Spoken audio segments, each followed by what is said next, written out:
Sorry students, একটু technical ফল্টের জন্য আমি ডিসকানেক্ট হয়ে গেছিলাম। আমি আবার ওইখান থেকে শুরু করছি। তাহলে দেখো, যেটা বলছিলাম যে এই গ্রুপ বরাবর বেরিলিয়াম থেকে বেরিয়াম পর্যন্ত আমরা দেখতে পেলাম যে বিজারণ ধর্মের ব্যাপারটা কিভাবে পরিবর্তন হচ্ছে, বৃদ্ধি পাচ্ছে, ওপর থেকে নিচ বরাবর বৃদ্ধি পাচ্ছে। তার কারণ ইলেকট্রন ত্যাগ করার প্রবণতা বেশি হচ্ছে। এইবারে আমরা যেটা দেখব সেটা হচ্ছে যে যেহেতু আমরা এস ব্লক এলিমেন্ট পড়ছি, তাই এস ব্লকের আন্ডারে গ্রুপ 1 এবং গ্রুপ 2 দু রকম এলিমেন্ট আছে। এবারে বিভিন্ন ধরনের বৈশিষ্ট্য আমরা যেরকম গ্রুপ 1-এর ক্ষেত্রে পড়েছিলাম এবং গ্রুপ 2-এর ক্ষেত্রেও ঠিক একইভাবে পড়ছি। তো সেখানে দেখা গেছে যে দু রকম গ্রুপের এলিমেন্টের মধ্যে চারিত্রিক কিছুটা পার্থক্য আছে। তো বিজারণ ধর্মের ক্ষেত্রে কীরকম পার্থক্য দেখা যায় সেইটা এবার আমরা দেখব। মূলত দেখা গেছে যে গ্রুপ 1 এলিমেন্টগুলো গ্রুপ 2 এলিমেন্টের অপেক্ষা বিজারণ ধর্ম একটু বেশি দেখায়। গ্রুপ 1 মৌলের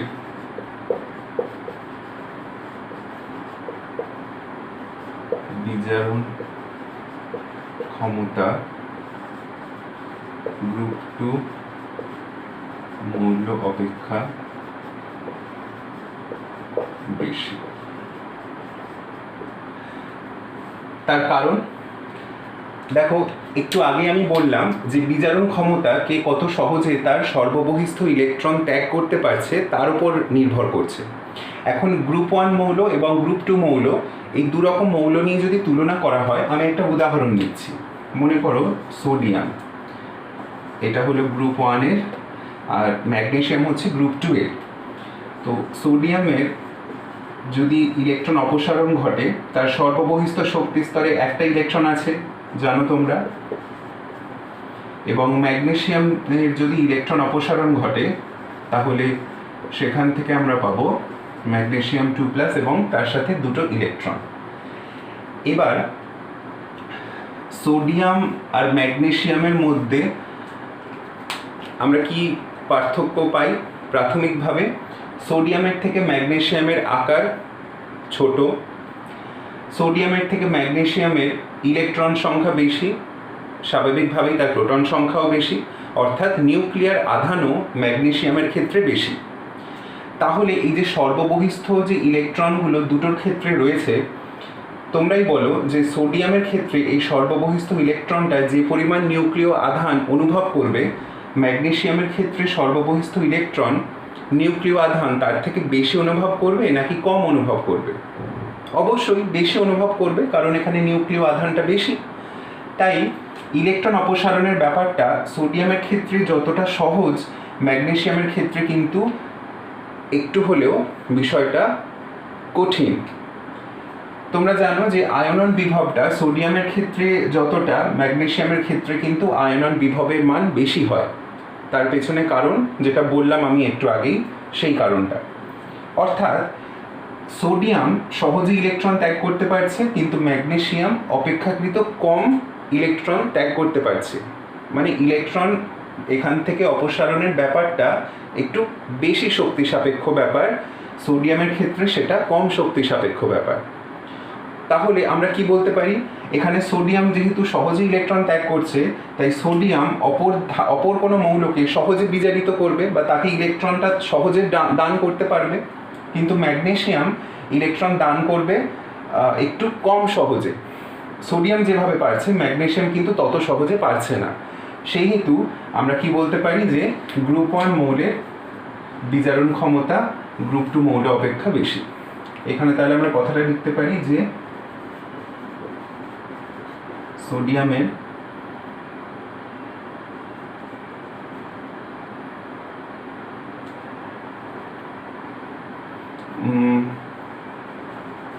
সর্ববহিস্থ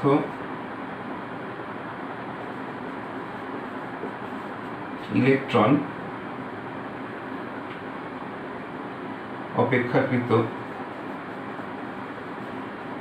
অপেক্ষাকৃত কম নিউক্লিয় বল অনুভব করে। অপেক্ষাকৃত কম নিউক্লিয় বল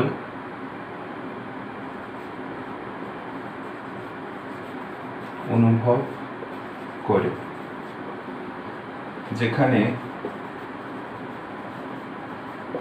ম্যাগনেসিয়ামের সর্ববহিস্থ ইলেকট্রন বেশি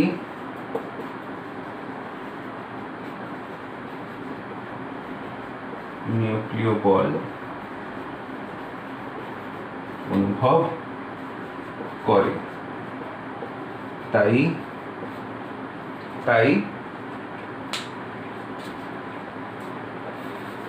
কি বলা যায় যে সোডিয়াম অপেক্ষাকৃত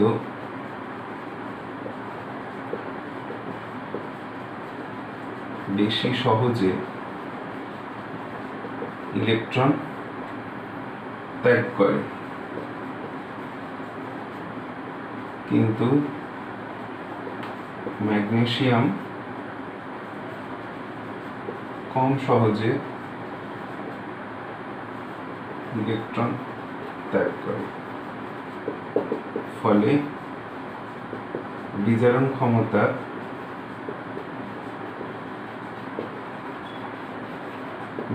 ক্ষমতার ক্রম হয় সোডিয়াম গ্রেটার দ্যান ম্যাগনেসিয়াম। ওকে, তাহলে এইটা হলো বিজারণ ধর্মের ব্যাপার, যেটা আমি গ্রুপ 2 এর ক্ষেত্রে একটা আলোচনা করলাম এবং গ্রুপ 1 এর সাথেও একটা তুলনামূলক আলোচনা করলাম গ্রুপ 2 এ কীরকমভাবে আমরা বিজারণ ধর্ম দেখতে পাই। তো এবারে নেক্সট পয়েন্টে যাওয়া যাক। আচ্ছা, তার সাথে আমি আরও একটা পয়েন্ট এখানে মেনশন করে দিই। গ্রুপ 1 গ্রুপ 2 সাথে তো তুলনা করলাম, গ্রুপ 2 এরও বিজারণ ধর্মের কথা বললাম, কিন্তু গ্রুপ 2টা কি শুধু কথায় বলে কি বোঝানো হয়েছিল? না, এটা কিছু রিয়াকশান দিয়েও বোঝানো হয়েছিল যে হ্যাঁ সত্যি গ্রুপ 2 মৌলের বিজারণ ধর্ম রয়েছে, যদিও সেটা গ্রুপ 1 এর থেকে কম, বাট গ্রুপ 2 এর বিজারণ ধর্ম বোঝানোর জন্য আমি এখানে একটা বিক্রিয়া দেখাচ্ছি। এরকম অনেক বিক্রিয়া রয়েছে, তবে উদাহরণ একটা দিয়ে বোঝালে তোমরা বিষয়টা ক্লিয়ারলি বুঝতে পারবে। মনে করো ক্যালসিয়াম এর সাথে জলের বিক্রিয়া করানো হচ্ছে, করিয়ে দেখা গেছে যে এখানে ক্যালসিয়াম হাইড্রোক্সাইড উৎপন্ন হয় এবং হাইড্রোজেন গ্যাস উৎপন্ন হয়। তো বিক্রিয়াটাতে শুরুতে ক্যালসিয়ামের জারণ অবস্থা ছিল 0, হাইড্রোজেনের জারণ অবস্থা ছিল +1। বিক্রিয়ার শেষে ক্যালসিয়ামের জারণ অবস্থা হলো +2 এবং হাইড্রোজেনের জারণ অবস্থা হলো 0। তো এখান থেকে কি দেখা যাচ্ছে যে ক্যালসিয়াম নিজে কি হয়েছে, নিজে জারিত হয়েছে, আর হাইড্রোজেন বিজারিত হয়ে গেছে। কিভাবে হলো? খুব সহজ, দেখো ক্যালসিয়াম এখানে দুটো ইলেকট্রন ত্যাগ করেছে, যে ইলেকট্রনগুলো ত্যাগ করেছে সেটা কি করেছে, এই দুটো হাইড্রোজেন গ্রহণ করে নিয়েছে। অর্থাৎ কি বলতে পারি যে ক্যালসিয়াম জলের হাইড্রোজেনকে বিজারিত করে হাইড্রোজেন গ্যাসে পরিণত করে দিয়েছে। তাহলে এই যে বিক্রিয়াটা হলো, এই বিক্রিয়া থেকেই সেই সত্যতা প্রমাণ হয়ে গেল যে হ্যাঁ গ্রুপ 2 মৌলের বিজারণ ক্ষমতা রয়েছে। এবারে নেক্সট বিষয় নিয়ে আলোচনা করা যাক।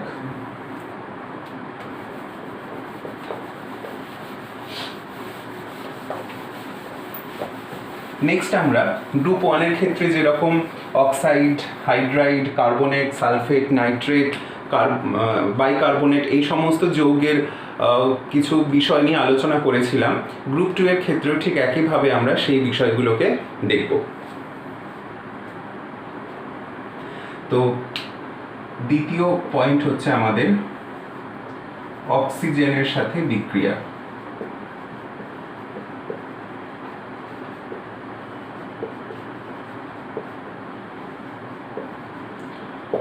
দেখো গ্রুপ 2 মৌল অক্সিজেনের সাথে বিক্রিয়া করে অক্সাইড তো তৈরি করবেই গ্রুপ 1 এর মতোই, তবে এইখানে অক্সিজেনের সাথে বিক্রিয়া করবার পরে যে ধরনের অক্সাইড যৌগগুলো পাওয়া যায় সেইগুলো হচ্ছে অক্সাইড এবং পারঅক্সাইড। সুপার অক্সাইড যৌগ গ্রুপ 2 এর ক্ষেত্রে হয় না, সুপার অক্সাইড হয় না কারণ এগুলো আনস্টেবল। সুপার অক্সাইড যৌগ গ্রুপ 2 মৌলের ক্ষেত্রে আনস্টেবল। এবারে তোমরা স্বাভাবিকভাবেই তোমাদের মনে একটা প্রশ্ন উঠছে যে কেন গ্রুপ 1-এ যেরকম আমরা অক্সাইডও পেয়েছি, পারঅক্সাইডও পেয়েছি, সুপার অক্সাইডও পেয়েছি, যদিও সবার ক্ষেত্রে হয় না, কিন্তু কিছু কিছু মৌলের ক্ষেত্রে গ্রুপ 1-এ আমরা 3 রকমের অক্সাইড যৌগ পেয়ে থাকি। সেইখানে পাওয়ার কারণ হচ্ছে যে বিভিন্ন মৌলের যে আয়নগুলো তৈরি হচ্ছে গ্রুপ 1-এ, যে আয়নগুলো তৈরি হচ্ছে তাদের আকার 1 নম্বর, 2 নম্বর হচ্ছে তাদের আধান ঘনত্ব পারমিট করছে অক্সাইড বা পারঅক্সাইড বা সুপার অক্সাইড যৌগ তৈরি করবার জন্য। অর্থাৎ আমি যেটা বলতে চাইছি যে ওখানে লিথিয়াম থেকে সিজিয়াম পর্যন্ত যে আয়নগুলো রয়েছে তাদের আধান ঘনত্ব বা তাদের আকার কেউ কেউ অক্সাইডের সঙ্গে খুব ভালোভাবে সমন্বিত হতে পারছে, কেউ পারঅক্সাইডের সঙ্গে খুব ভালোভাবে সমন্বিত হতে পারছে, আবার কেউ সুপার অক্সাইডের সঙ্গে খুব ভালোভাবে সমন্বিত হতে পারছে এবং সমন্বিত হওয়ার পর খুব দৃঢ় গঠন সম্পন্ন সুস্থিত যৌগ তৈরি করতে পারছে। কিন্তু গ্রুপ 2-এর যে ক্যাটায়নগুলো তৈরি হয়, অর্থাৎ বেরিলিয়াম থেকে বেরিয়াম পর্যন্ত যে 2+ আয়নগুলো তৈরি হয়, প্রথমত তাদের আকার গ্রুপ 1 ক্যাটায়নের অপেক্ষা ছোট, কারণ পর্যায় সারণীতে গ্রুপ 1 মৌলগুলোর থেকে গ্রুপ 2 মৌলগুলো একটু ডান দিকে আছে। আর আমরা জানি পর্যায় সারণীর ডান দিকে অগ্রসর হওয়ার সাথে সাথে পারমাণবিক আকার বা আয়নের আকারগুলো ক্রমশ ছোট হতে থাকে। তো আকার ছোট, আধান ঘনত্বও তাদের বেশি, তো সেক্ষেত্রে তারা কেবলমাত্র ছোট আকৃতির যে অ্যানায়ন তাদের সঙ্গেই দৃঢ় সমন্বয় গঠন করতে পারে। যেমন অক্সাইড আর খুব বেশি হলে পারঅক্সাইড, এরা একটু ছোট আকৃতির আয়ন, অক্সাইড তো খুবই ছোট আকৃতির, আর এবং পারঅক্সাইড তার পরবর্তী ছোট আকৃতির অ্যানায়ন। তো তাদের সঙ্গেই প্রপার কম্বিনেশন বা খুব স্ট্রং কম্বিনেশন তৈরি করতে পারে। কিন্তু সুপার অক্সাইডের কথা যখন আসে, সুপার অক্সাইডের সঙ্গে গ্রুপ 2 ক্যাটায়নের কম্বিনেশনটা খুব দৃঢ় কম্বিনেশন হয় না বলেই এই যৌগগুলো আমরা পাই না। তাহলে দেখা যাক এদের ফর্মুলা কীরকম। অক্সাইডগুলোর ফর্মুলা হচ্ছে MO এবং পারঅক্সাইড যৌগের ফর্মুলা হচ্ছে MO2। ওকে, তাহলে এবার আমরা কিছু উদাহরণের সাথে বিষয়গুলোকে আলোচনা করি। প্রথমে অক্সাইড নিয়ে কথা বলি। দেখো, barium oxide, magnesium oxide, calcium oxide, strontium oxide আর বেরিয়াম অক্সাইড। প্রথম আমাদের পয়েন্ট হচ্ছে ক্ষারীয় চরিত্র। ক্ষারীয় চরিত্র, দেখো বেরিলিয়াম থেকে বেরিয়াম পর্যন্ত এরা সবাই ধাতু। আমরা এই যে অ্যালকালাইন আর্থ মেটালস বলছি, এদের সবারই ধাতব ধর্ম আছে। তো ধাতব অক্সাইড যারা, তারা মূলত ক্ষারীয় চরিত্র প্রদর্শন করে, যেগুলো তোমরা পর্যায় সারণীতে পড়ে এসেছো যে ধাতব অক্সাইডগুলো মূলত ক্ষারীয় প্রকৃতির হয় আর অধাতব যে অক্সাইডগুলো তারা আম্লিক প্রকৃতির হয়। তাহলে আমরা একটা ধারণা করতে পারি যে বেরিলিয়াম অক্সাইড থেকে বেরিয়াম অক্সাইড অবধি এরা সবাই ক্ষারীয় চরিত্রের। কিন্তু প্রত্যেকের ক্ষারীয় চরিত্রটা কি একই রকম? নিশ্চয়ই নয়, কারণ গ্রুপ বরাবর এরা ওপর থেকে নিচের দিকে যে অক্সাইডগুলো আমরা লিখেছি তাদের ক্ষারীয় চরিত্র কিছু পরিবর্তন তো অবশ্যই থাকবে। যেরকম তোমরা জানো যে গ্রুপ বরাবর ওপর থেকে নিচের দিকে যে অক্সাইডগুলো আমরা লিখি তাদের ক্ষেত্রে ক্ষারীয় চরিত্রের প্রবণতা ক্রমাগত বৃদ্ধি পায়। এখানেও কিন্তু ঠিক সেই ঘটনাটাই হবে। কি ঘটনা? যে বেরিলিয়াম অক্সাইড থেকে বেরিয়াম অক্সাইড পর্যন্ত অক্সাইডগুলোর ক্ষারীয় চরিত্র বৃদ্ধি পায়, অর্থাৎ জলে দ্রবীভূত হয়ে এরা তীব্রভাবে ক্ষার উৎপন্ন করতে পারে। বেরিলিয়াম অক্সাইড, এইটা পরীক্ষাগতভাবে দেখা গেছে, কিছু পরীক্ষা করে দেখা গেছে যে বেরিলিয়াম অক্সাইড এইটা উভধর্মী, অর্থাৎ এর আম্লিক এবং ক্ষারীয় দুরকম চরিত্রই আছে। তবে ম্যাগনেসিয়াম অক্সাইড বা তারপরে যে অক্সাইডগুলো রয়েছে, এদিক থেকে এদিকে আবার ক্ষারীয় চরিত্রটা বৃদ্ধি পাচ্ছে। এটা যেমন মৃদু ক্ষারীয়, মৃদু ক্ষারীয় মানে উভধর্মীর পরে এটা মৃদু ক্ষারীয়, তারপর এটা ক্ষারীয়, এটাও ক্ষারীয়। আর বেরিয়াম অক্সাইড এদের মধ্যে তীব্র ক্ষারীয়, তীব্র ক্ষারীয়।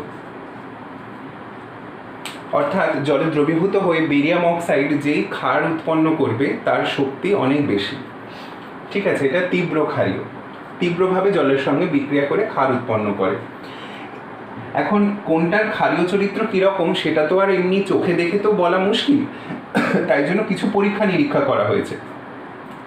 এই যে বেরিলিয়াম অক্সাইড, এইটাকে কিভাবে উভধর্মী বলা হচ্ছে?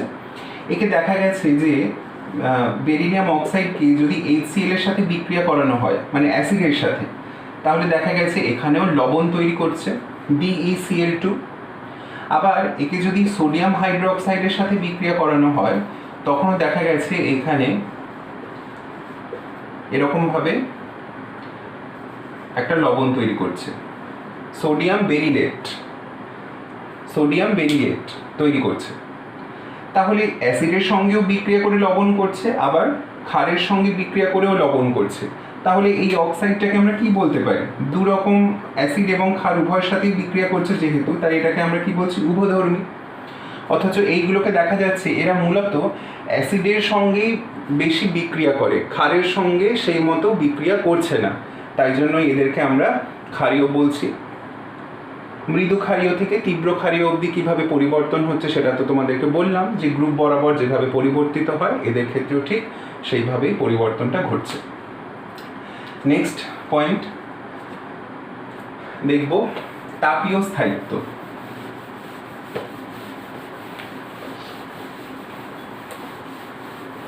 তাপীয় স্থায়িত্ব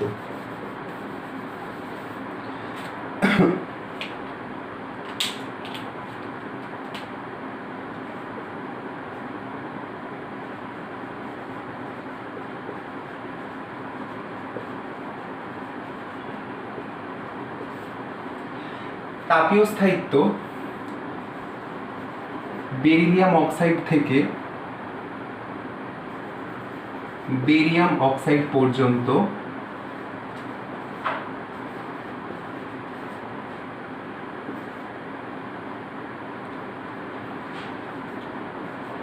কমে যায়, তাপীয় স্থায়িত্বটা কমে যায়। এর কারণ কি? দেখো, এখানে বেরিলিয়াম 2+ আর O2-, এরা দুজনেই সেকেন্ড পিরিয়ড এলিমেন্ট, তাই তো? এরা দুজনেই সেকেন্ড পিরিয়ড মৌল, অর্থাৎ এদের দুজনেই ছোট আকৃতি বিশিষ্ট দুটো আয়ন, বা বলতে পারা যায় প্রায় সমান আকৃতি বিশিষ্ট দুটো আয়ন। এবারে সম আকৃতি বিশিষ্ট দুটো আয়ন, তাদের মধ্যে সমন্বয় হওয়ার প্রবণতা খুব বেশি হয় এবং তারা একদম প্রপার কম্বিনেশন তৈরি করে, প্রপার প্যাকিং তৈরি করে। প্যাকিং মানে বলতে চাইছি একদম ঘন সন্নিবিষ্টভাবে সেই আয়নগুলো কেলাস তৈরি করে বা ওই আয়নীয় যৌগ তৈরি করে। এইটা নিয়ে আমি তোমাদেরকে গ্রুপ 1 পড়ানোর সময় বলেছিলাম, এরা প্রত্যেকে যেহেতু আয়নীয় যৌগ, আয়নিক কম্পাউন্ড, এরা প্রত্যেকেই আয়নিক কম্পাউন্ড, এরা ল্যাটিস তৈরি করে, ল্যাটিস, যাদেরকে আমরা ল্যাটিস বলি। তাহলে ল্যাটিস তৈরি করবার সময় যদি ক্যাটায়ন এবং অ্যানায়ন প্রায় সম আকৃতি বিশিষ্ট হয়, তাহলে তাদের মধ্যে ঘন সন্নিবেশন হওয়ার প্রবণতা খুব বেশি থাকে এবং তারা খুব দৃঢ় সঙ্গবদ্ধভাবে ল্যাটিসটা উৎপন্ন করে বা ল্যাটিসটা তৈরি করে। তাহলে সেই ল্যাটিসটা খুব সুস্থিত হবে, আর ল্যাটিস যদি খুব সুস্থিত হয় তাহলে ল্যাটিস এনার্জি কী হবে? ল্যাটিস এনার্জি প্রচণ্ড বেশি হবে। এই যে বেরিলিয়াম অক্সাইড যেটা, তার ল্যাটিস এনার্জি খুব বেশি, ল্যাটিস এনার্জি খুব বেশি হওয়ার কারণে সুস্থিত, খুব সুস্থিত, আর যেটা বললাম ঘন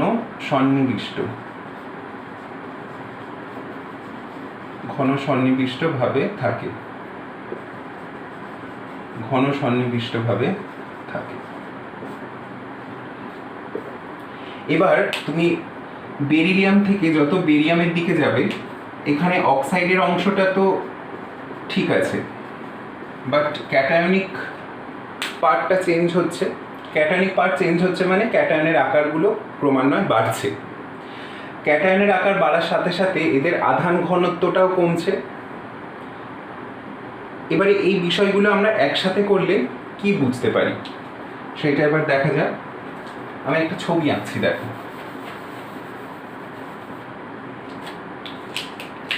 ধরো এইটা হচ্ছে বেরিলিয়াম অক্সাইড, এটা হচ্ছে ম্যাগনেসিয়াম অক্সাইড, এটা হচ্ছে ক্যালসিয়াম অক্সাইড,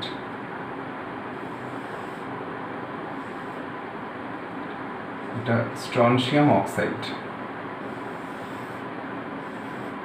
এটা বেরিয়াম অক্সাইড।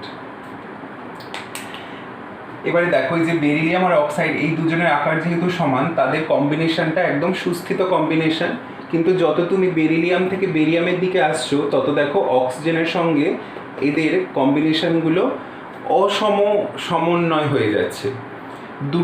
দুটো আয়নের আকার অসম প্রকৃতির, তাই জন্য তাদের মধ্যে কম্বিনেশনটা খুব একটা স্টেবল কম্বিনেশন বা সুস্থিত কম্বিনেশন হচ্ছে না। সেই কারণে এদের কি হচ্ছে, এদের ঘন সন্নিবেশনের ব্যাপারটা ঘটছে না, ঘন সন্নিবেশিত অবস্থায় থাকতে পারছে না, বা সুস্থিত ল্যাটিস গঠন করতে পারছে না। ল্যাটিস গঠন করতে না পারা, সুস্থিত ল্যাটিস গঠন করতে না পারার জন্য এদের ল্যাটিস এনার্জি কি হবে, ল্যাটিস এনার্জি কম হবে। ল্যাটিস এনার্জি কম, আর ল্যাটিস এনার্জি কম হলে কি হবে, সামান্য পরিমাণ তাপের প্রভাবে এই যৌগটা সহজে বিয়োজিত হয়ে যাবে। সেই কারণে বেরিয়াম অক্সাইড এর তাপীয় স্থায়িত্ব সবচেয়ে কম। অর্থাৎ যেই সমস্ত আয়নীয় যৌগের ক্ষেত্রে দেখব যে আয়নগুলোর কম্বিনেশন বা আয়নগুলোর সমন্বয় সুস্থিত সমন্বয় হবে না বা সুষম সমন্বয় হবে না, তাদের তাপীয় স্থায়িত্ব কম হবে। বোঝাতে পারলাম? তাহলে এইখানে তাপীয় স্থায়িত্বের অর্ডারটা এইভাবেই দেওয়া হয়েছে, বা এটাই হচ্ছে। এখানে কি কি বললাম আমি, ল্যাটিস এনার্জি বেরিলিয়াম অক্সাইড থেকে বেরিয়াম অক্সাইডে হ্রাস পাচ্ছে, সুস্থিতি কমে যাচ্ছে, ঘন সন্নিবিষ্টভাবে থাকার প্রবণতা কমে যাচ্ছে, তাই তাপীয় স্থায়িত্ব কমে যাচ্ছে। আশা করি ক্লিয়ার করতে পারলাম। নেক্সট পয়েন্ট আমরা দেখব জলের দ্রাব্যতা। এইটা যখন আমি বলে দিলাম জলের দ্রাব্যতা, তোমরা এমনি বুঝতে পেরে যাবে।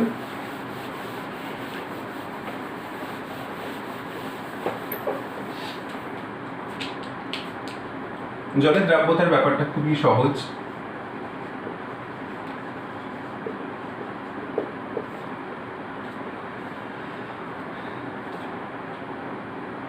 জলের দ্রাব্যতা বাড়তে থাকবে।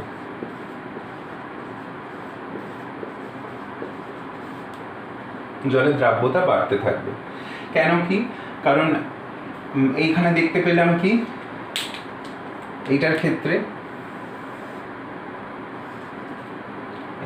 ক্ষেত্রে হচ্ছে এরকম বেরিয়াম আর অক্সাইড, এটার একটা অসম সমন্বয় হচ্ছে, ইমপ্রপার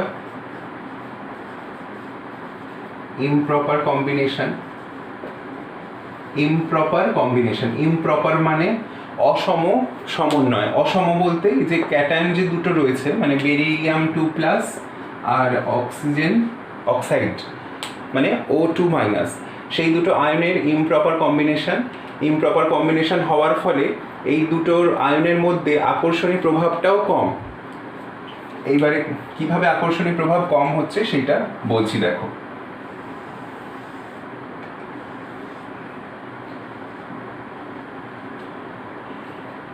এই আয়নটার নিউক্লিয়াস থেকে এই আয়নটার ইলেকট্রনের দূরত্ব এতটা, আর এই ছোট আয়নটার নিউক্লিয়াস থেকে বড় আয়নটার ইলেকট্রনের দূরত্ব এইটুকু। তাহলে দেখো এই ছোট আয়নটা এই বড় ক্যাটায়নটার উপরে যে পরিমাণ আকর্ষণী প্রভাব দেখাচ্ছে বা আকর্ষণী প্রভাব প্রয়োগ করছে, বড় আয়নটা এই ছোট আয়নটার উপরে কি সেই পরিমাণ আকর্ষণী প্রভাব প্রয়োগ করতে পারছে? পারছে না। তাহলে কি হচ্ছে, এখানে একটা অসম আকর্ষণী বল কাজ করছে। মানে ছোট আয়ন যতটা আকর্ষণী প্রভাব প্রয়োগ করছে, বড় আয়নটা তার থেকে কম আকর্ষণী প্রভাব প্রয়োগ করছে, কারণ নিউক্লিয়াস আর ইলেকট্রনের দূরত্ব অনেকটা বেশি। অর্থাৎ এদের মধ্যে যে আয়নীয় আকর্ষণী বলটা কাজ করছে, দুটো আয়নের মধ্যে যে আকর্ষণী বল, তড়িৎ আকর্ষণ বলটা কাজ করছে, সেই তড়িৎ আকর্ষণ বলের মানটা খুবই কম, আকর্ষণী প্রভাব কম।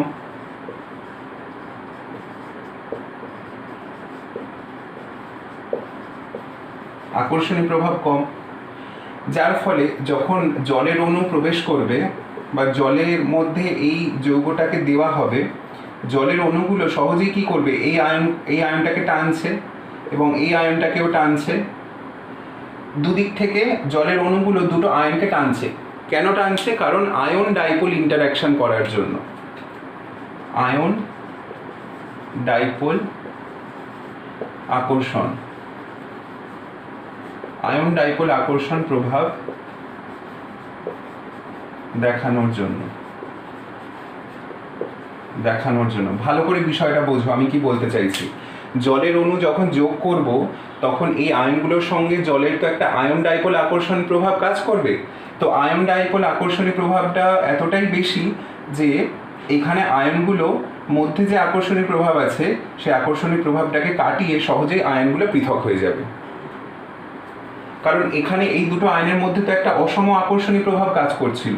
এবারে যখন জলের অণু প্রবেশ করলো, জলের অণুগুলো এই আয়নগুলোকে কি করতে চাইবে? আয়ন ডাইপোল আকর্ষণী প্রভাবের মাধ্যমে হাইড্রেট করে দিতে চাইবে।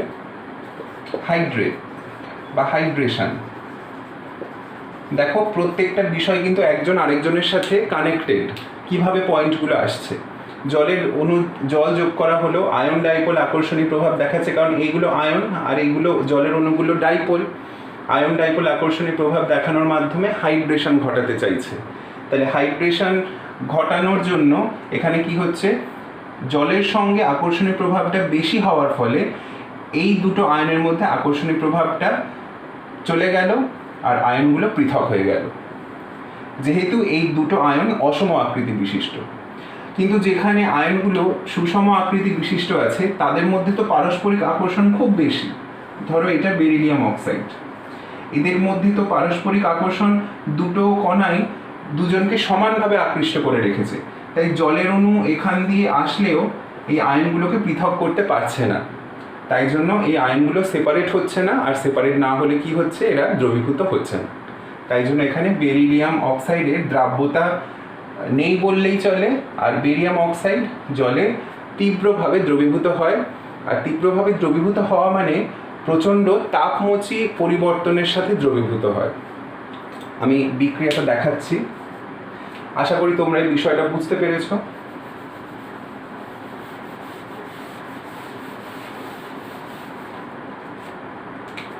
যে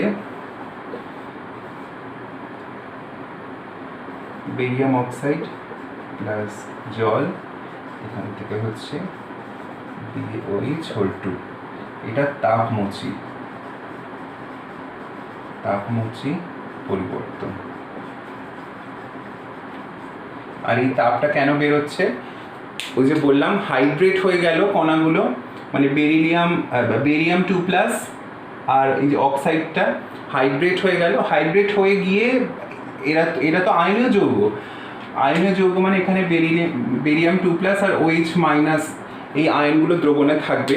তো সেইটাকে আমরা একত্রিতভাবে এটা লিখলাম। তো হাইড্রেট হয়ে যাচ্ছে বলেই বা হাইড্রেশন হচ্ছে বলেই একটা তাপ শক্তি নির্গত হচ্ছে, যেটা ওই তাপমোচী পরিবর্তন বলছি ওই কারণে, যে ওই হাইড্রেশন এনার্জিটা নির্গত হচ্ছে বলে। ঠিক আছে? তো এই হলো জলের দ্রাব্যতার ব্যাপার। এবারে গলনাঙ্ক কি হবে সেটা আমাকে তোমরা বলবে, ওটা তোমাদের প্রশ্ন থাকলো যে এই অক্সাইডগুলোর গলনাঙ্ক কি হবে। আমি তো 3টে বলে দিলাম, তোমরা এটা আমাকে উত্তর দেবে, গলনাঙ্ক কি হবে। আমি তাপীয় স্থায়িত্ব বললাম, ক্ষারকীয় চরিত্র বললাম, এবং এর সাথে এই যে জলের দ্রাব্যতার ব্যাপারটা বলে দিলাম। তোমরা আমাকে গলনাঙ্ক কী হবে সেটা বলবে। আচ্ছা, এর সাথে এই অক্সিজেনের যে বিক্রিয়াটা আমি বলছি, এর সাথে আমি আরেকটা পয়েন্ট মেনশন করে দেব। এই যে হাইড্রোক্সাইড তৈরি হচ্ছে দেখতে পেলে, মানে অক্সাইডগুলোকে জলে দ্রবীভূত করলেই হাইড্রোক্সাইড পাওয়া যাবে। তো এই হাইড্রোক্সাইডগুলোর আবার কীরকম ধরনের প্রবণতা বা কীরকম ধরনের চারিত্রিক বৈশিষ্ট্য আছে সেইগুলো আমরা একসাথে দেখে নিই, তাহলে আমাদের এই অক্সিজেন রিলেটেড আলোচনাটা হয়ে যাবে।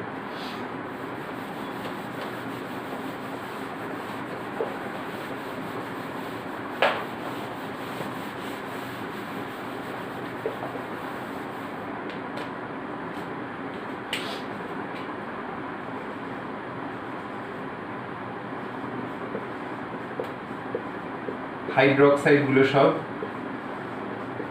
বাইভ্যালেন্ট,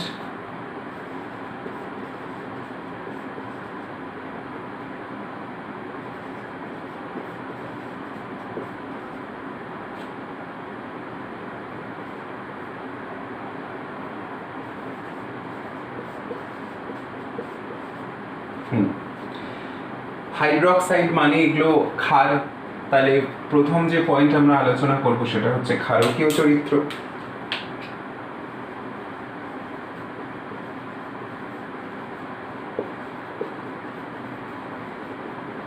ক্ষারকীয় চরিত্র নিয়ে কথা বলবো।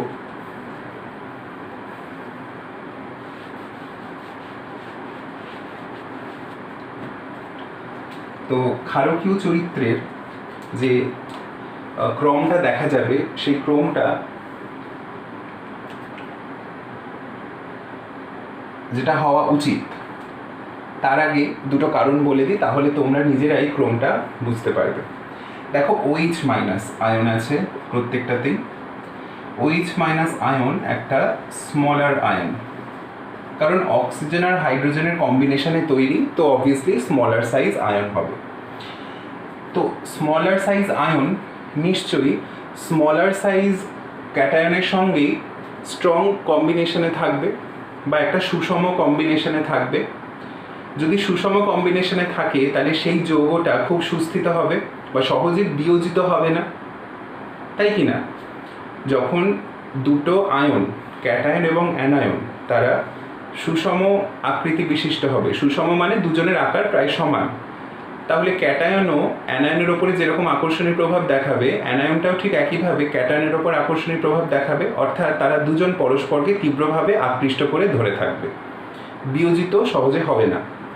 যদি আয়নগুলোর প্রপার কম্বিনেশন না হয়, তখনই একটা অসমান আকর্ষণীয় প্রভাব কাজ করবে, যেটা আমি আগের এক্সাম্পলে দেখালাম।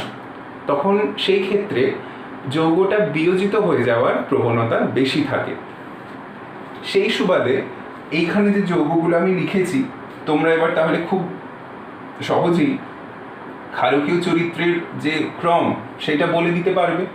দেখো, এখানে বেরিয়ামের সঙ্গে OH এর সমন্বয় বা এর কম্বিনেশনটা ইমপ্রপার কম্বিনেশন, তাই বেরিয়াম হাইড্রোক্সাইডটা সহজে বিয়োজিত হবে। অর্থাৎ বেরিয়াম হাইড্রোক্সাইড সহজে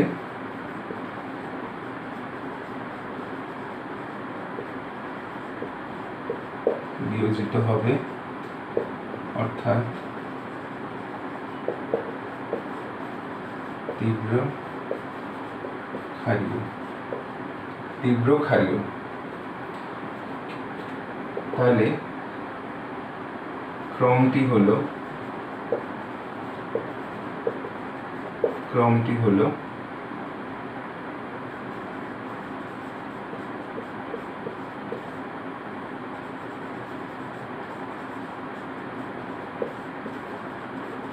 এই অর্ডারটা হবে, খুব ইজি,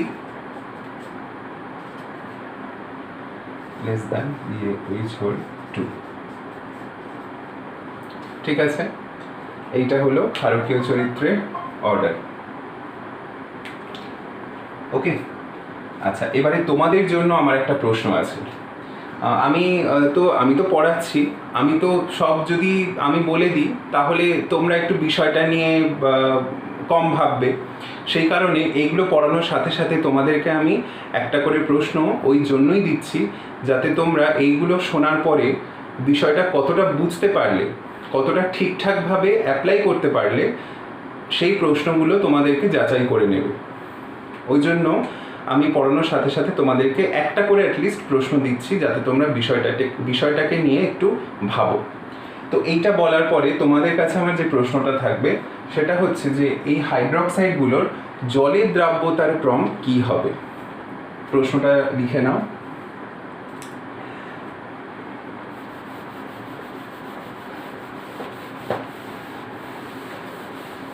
জলের দ্রাব্যতার ক্রম।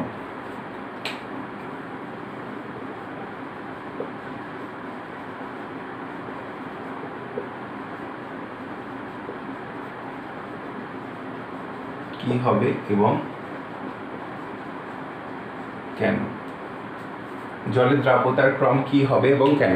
আমাকে নিশ্চয়ই তোমরা কমেন্ট সেকশনে জানিও উত্তরটা কি হবে। আমি তোমাদের উত্তরের অপেক্ষায় থাকবো। নেক্সট চলো আমরা দেখে নিই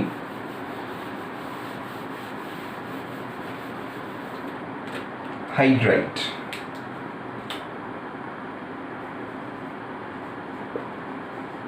হাইড্রোজেনের সাথে বিক্রিয়া।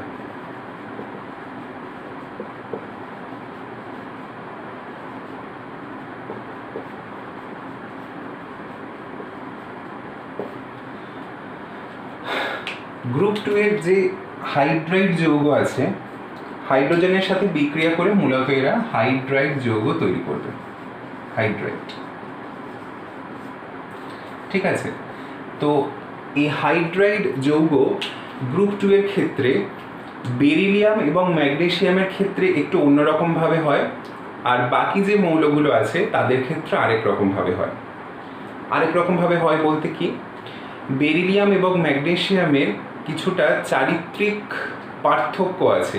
মানে অন্য যে মৌলগুলো গ্রুপ 2 এর ক্ষেত্রে রয়েছে তারা যেভাবে বিক্রিয়া করে, বেরিলিয়াম ম্যাগনেসিয়াম একইভাবে বিক্রিয়া করে, কিন্তু তাদের আধান ঘনত্ব এবং আকারগত একটু পার্থক্য থাকার জন্য, মানে তাদের আধান এবং আকারের কিছুটা বৈচিত্র্যতা আছে। ক্যালসিয়াম, স্ট্রনসিয়াম বা বেরিয়াম এই যে আয়নগুলো রয়েছে এবং তাদের যে অন্যান্য বিক্রিয়াগুলো করার প্রবণতা বা তাদের যে যৌগ গঠন করার প্রবণতা, তার থেকে বেরিলিয়াম এবং ম্যাগনেসিয়ামের ক্ষেত্রে এক্সপেরিমেন্টালি দেখা গেছে একটু অন্যরকম চরিত্র সম্পন্ন যৌগ গঠন করে। তো হাইড্রাইড তৈরি করার ক্ষেত্রেই সেই বৈষম্যটা লক্ষ্য করা গেছে। কীরকম বৈষম্য? ক্যালসিয়াম, বেরিয়াম, স্ট্রনসিয়াম এদেরকে সরাসরি হাইড্রোজেনের সঙ্গে উত্তপ্ত করলেই দেখা যায় হাইড্রাইড যৌগ তৈরি হয়ে যাচ্ছে, মানে হাইড্রোজেনের সঙ্গে সরাসরি বিক্রিয়ার দ্বারা হাইড্রাইড যৌগ তৈরি করছে।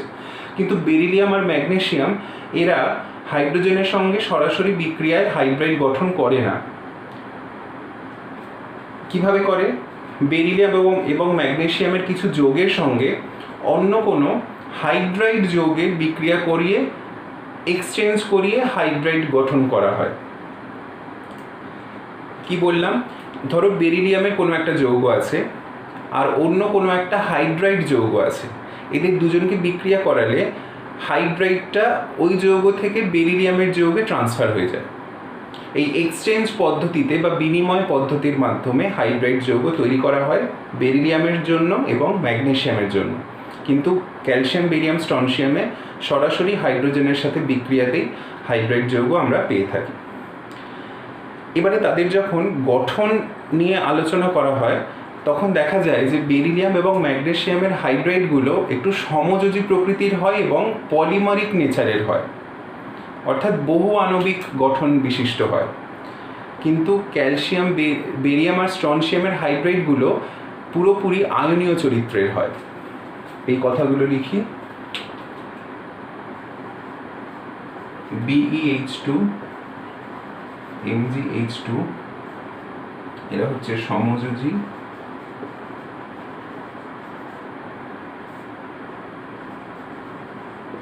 বহু আণবিক।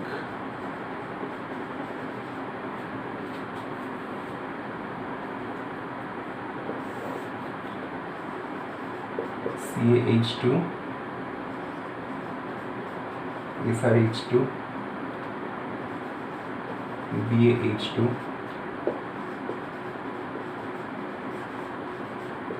আয়নীয়।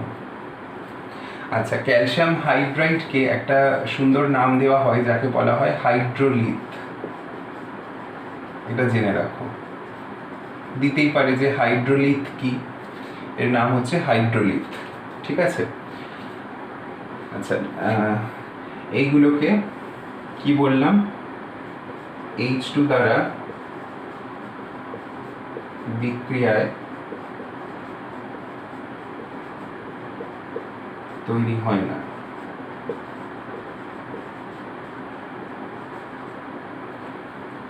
আর এইগুলো এরা সবাই সরাসরি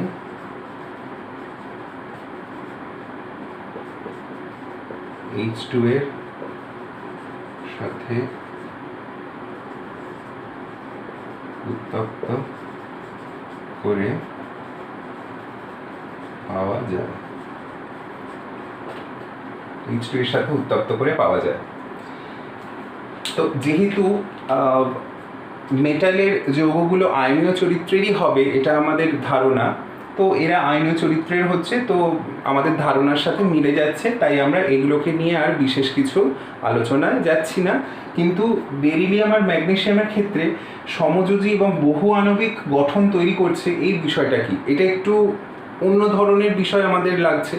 তো এদের ক্ষেত্রে একটু জিনিসটা দেখা যাক বা বিষয়টা দেখা যাক যে কি হচ্ছে বা কি বলতে চাইছে সমযোজী আর বহু আণবিক। তো বহু আণবিক গঠন হচ্ছে কেন, আর বহু আণবিক গঠনটা দেখতে কীরকম সেইটা একটু দেখি। বেরিলিয়ামের ক্ষেত্রেই দেখি, ম্যাগনেসিয়ামের ক্ষেত্রেও একই রকম, তাই আলাদাভাবে আর ম্যাগনেসিয়ামের জন্য দেখবো না, বেরিলিয়ামটাই দেখা যাক। তো শুধু যদি BeH2 হয় তাহলে এটা একটা লিনিয়ার যৌগ, লিনিয়ার বা সরল রৈখিক। কিন্তু এই বেরিলিয়াম হাইড্রাইডগুলো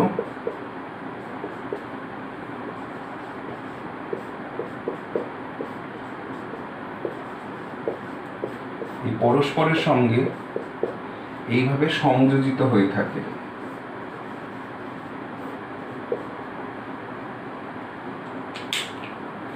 ছবিটা একটু ভালো করে দেখবে।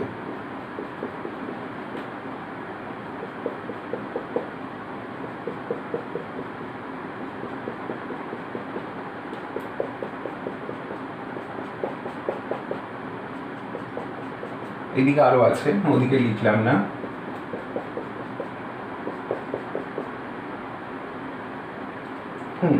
এইভাবে দেখো।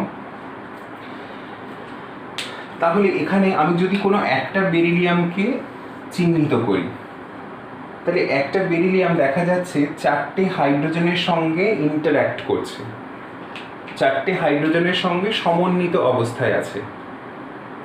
এটা কেন? এর পেছনে অনেকগুলো কারণ রয়েছে। 1 নম্বর, কি বললাম কথাটা, যে বেরিলিয়াম 4টে হাইড্রোজেনের সঙ্গে এরকম সমন্বিত হয়ে আছে কেন? সমন্বিত হয়ে থাকার 4টে H এর সাথে বেরিলিয়াম 4টে H এর সাথে সমন্বিত থাকে কারণ এই আধান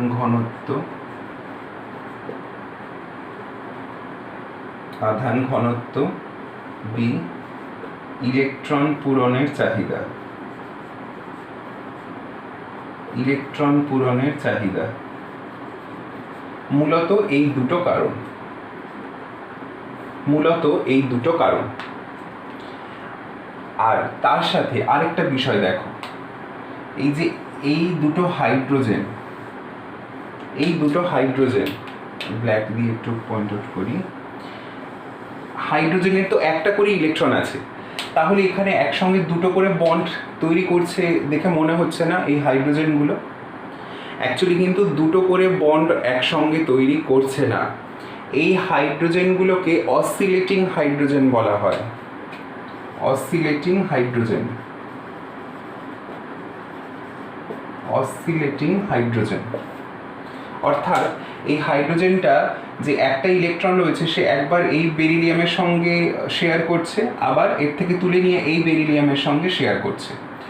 অর্থাৎ এই হাইড্রোজেন পরমাণু এইরকমভাবে দুটো বেরিলিয়াম সেন্টারের উপর ঘোরাঘুরি করছে, এইরকমভাবে। ছবিটা একটু ভুল হয়ে গেল, যাই হোক, ওই নিচেরটা এই দিকেরটা দেখো। এই যে এই হাইড্রোজেন পরমাণুটা এই বেরিলিয়ামের সঙ্গে একটা মানে যুক্ত আছে একটা টাইমে, আবার এর সঙ্গে বন্ধনটা ছেড়ে দিয়ে এই বেরিলিয়ামের সঙ্গে যুক্ত হচ্ছে। অর্থাৎ এই দুটো বেরিলিয়ামের মধ্যে এই হাইড্রোজেনটা দুলছে বা ঘোরাঘুরি করছে। আর এত ফাস্ট ইলেকট্রনটা শেয়ার করছে, একবার এই বেরিলিয়ামকে দিচ্ছে, আবার তাকে ছেড়ে দিয়ে আবার এই বেরিলিয়ামকে দিচ্ছে। এত তীব্রতার সাথে ইলেকট্রন শেয়ারিং হচ্ছে যে আমরা এটাকে এরকম একটা ব্রিজের মতো দেখব, একটা ব্রিজের মতো বা সেতুর মতো দেখব। কীরকম, আমি একটা উদাহরণ দিচ্ছি। ধরো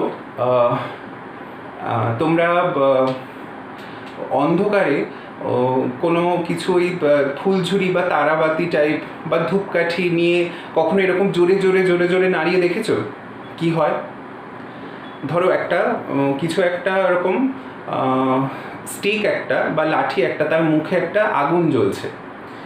এবার একদম অন্ধকারে তুমি সেই আগুন জ্বলা লাঠিটাকে নিয়ে বা ওই কাঠিটাকে নিয়ে খুব জোরে জোরে এরকমভাবে নাড়াচ্ছ। তখন দেখবে ওই আগুনের শিখাটা যতটা জায়গা তুমি নাড়াচ্ছ ততটা জায়গায় একটা আগুনের লাইনের মতো বা আগুনের রেখার মতো একটা জিনিস তুমি চোখে দেখতে পাবে। তার মানে কি, এই যে আমি দুটো, ধরো এই জিনিসটাকে যে আমি খুব এরকম জোরে জোরে করছি, তো দেখে কি মনে হচ্ছে যে এতটা এরিয়ায় একটা হেজিনেস বা ওই পেনটার সব জায়গাতেই আছে দেখে মনে হচ্ছে।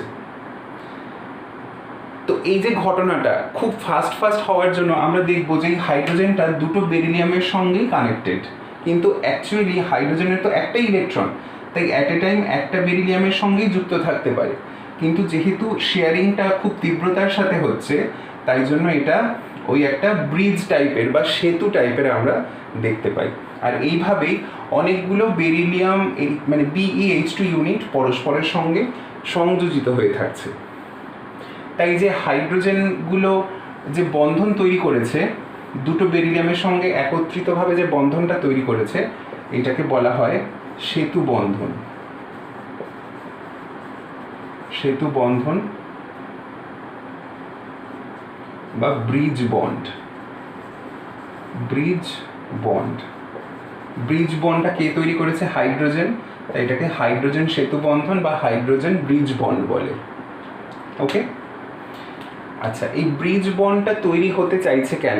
মানে BeH2 তো আলাদা আলাদাভাবেই ছিল, তাহলে ব্রিজ বন্ডটা তৈরি হতে চাইছে কেন? আমি আশা করি ব্রিজ বন্ডটা বোঝাতে পেরেছি। তারপরে আমি এই বিষয়টাতে আসছি। স্ট্রাকচারটা মুছে দিচ্ছি, হ্যাঁ, কিছুটা অংশ রাখছি, বাকিটা মুছে দিচ্ছি।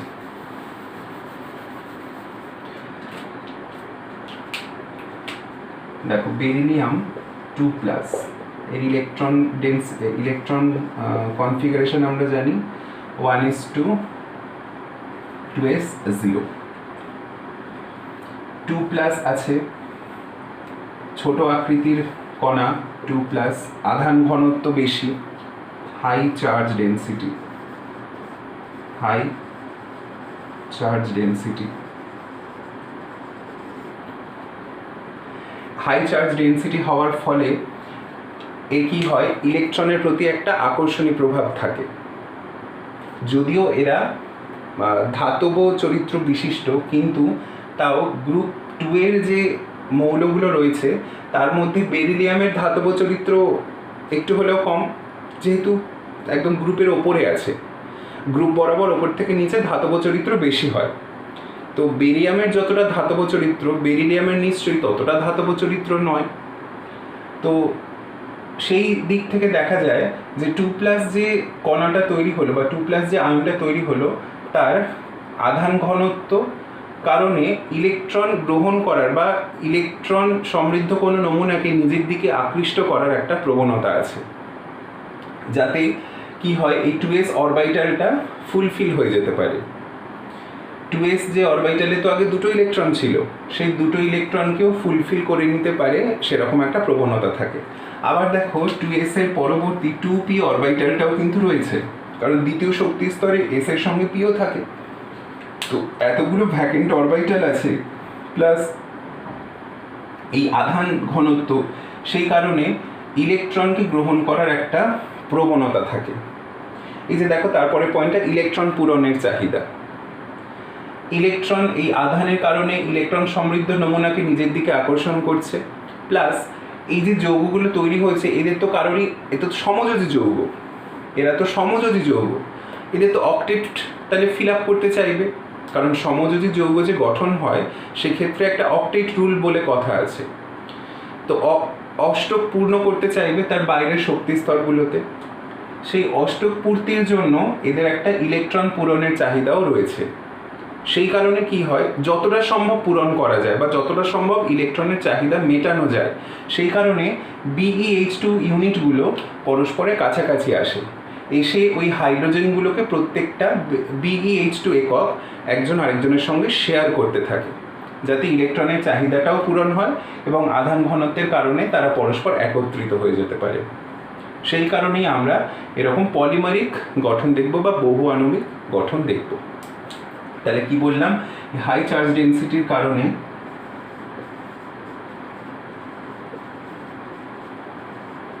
একত্রিত হয় এবং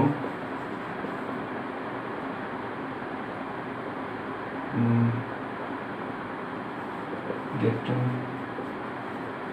চাহিদা পূরণের উদ্দেশ্যে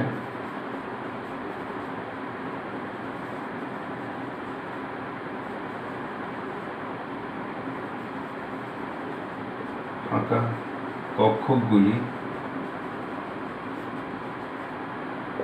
ইলেকট্রন গ্রহণের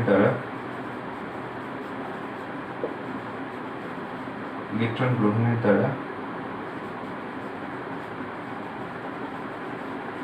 পলিমার গঠন করে। মানে এই অরবিটালগুলোতে এই যে হাইড্রোজেনের যে ইলেকট্রনটা শেয়ার করছে, সেই ইলেকট্রনটা এই অরবিটালে গ্রহণ করে পলিমারিক গঠনটা তৈরি করলো, তো সেই এই হিসাবে থাকে। ঠিক আছে, তো মোটামুটি এই হচ্ছে হাইড্রাইড যৌগের, বেরিলিয়াম হাইড্রাইড বা ম্যাগনেসিয়াম হাইড্রাইড যৌগের গঠন বা তাদের যে চারিত্রিক একটা বৈশিষ্ট্য সেই সম্পর্কিত এইগুলো হচ্ছে পয়েন্টস বা আলোচনা। এর সাথে আমি এখানে আরেকটা পয়েন্ট মেনশন করে দিই। দেখো এই যে সেতু বন্ধনটা তুমি যেটা দেখতে পাচ্ছ, সেখানে কতগুলো কেন্দ্রক আছে, সেন্টার কতগুলো আছে। এই একটা বেরিলিয়াম সেন্টার, এই একটা বেরিলিয়াম সেন্টার এবং এই একটা হাইড্রোজেন সেন্টার, এইটা নিয়ে একটা সেতু বন্ধন। তো তিনটে সেন্টার আছে, কিন্তু এই তিনটে সেন্টারকে যুক্ত করে রেখেছে কটা ইলেকট্রন, এই একটা আর এই একটা, দুটো ইলেকট্রন যুক্ত করে রেখেছে। মানে এই হাইড্রোজেনটা একবার এই বেরিলিয়ামের সঙ্গে যুক্ত থাকছে, একবার এর সাথে যুক্ত থাকছে, অর্থাৎ এই যে দুটো ইলেকট্রনই তো ব্যবহৃত হচ্ছে। মানে যখন এই হাইড্রোজেনটা এর সাথে বন্ধন করবে তখন এখানে বেরিলিয়ামের ইলেকট্রনটাও থাকবে, তখন এই ইলেকট্রনটা বেরিলিয়ামের থাকবে না, তাই না? বিষয়টা বোঝো। এই যে এই যে গঠনটা আমি লিখেছি, এই গঠনটা একবার এরকমভাবে থাকছে আর একবার এইরকমভাবে থাকবে। তো তাহলে এই যে সেতু বন্ধন, এখানে দুটো করে ইলেকট্রন থাকছে, তার বেশি তো থাকছে না। সেই কারণে এই সেতু বন্ধনটাকে একটা নাম দেওয়া হয় এই রকম, 3C2E bond. 3C2E bond. 3C মানে C ফর সেন্টার বা কেন্দ্রক, আর 2E মানে দুটো ইলেকট্রন আছে যেহেতু, তো এই সেতু বন্ধনটাকে এরকম নাম দেওয়া হয় 3C2E বন্ড। যে কোনো কিছুর ক্ষেত্রে এরকম বলা যায়। ধরো HCl, এটা একটা সমযোজী বন্ধন। তো এই সমযোজী বন্ধনে কতগুলো সেন্টার দেখতে পাচ্ছ? দুটো সেন্টার। কটা ইলেকট্রন আছে? দুটো। তো এটাকে 2C2E বলতে পারি, তাই না? 2C2E। এরকম আরও দেখবে 3C4E ইলেকট্রন বন্ড আছে, সেগুলো আরও বিভিন্ন যৌগ পড়ার সময় তখন বলবো। তো আপাতত এইটুকু হচ্ছে হাইড্রাইড সংক্রান্ত আলোচনা। তো এই ভিডিওতে আমার এইটুকু পর্যন্তই আলোচনা আমি স্টপ করলাম। বাকি বিষয় নিয়ে এর পরবর্তী ভিডিওতে আসব। তোমরা এই ভিডিওটা খুব ভালো করে দেখো, বিষয়গুলো বোঝার চেষ্টা করো, আর যে প্রশ্নগুলো দিলাম সেগুলো অবশ্যই আমাকে কমেন্ট সেকশানে জানাবে উত্তর কী হবে। ভিডিওটা যদি ভালো লেগে থাকে তাহলে অবশ্যই একটা লাইক করে দিও। কেমন লাগলো সেটাও তোমরা কমেন্ট সেকশানে জানাতে পারো। আর চ্যানেল যদি সাবস্ক্রাইব না করে থাকো তাহলে সাবস্ক্রাইব করে দিও। সবাই ভালো থেকো, আবার পরের ভিডিওতে তোমাদের সাথে কথা হবে। Good bye.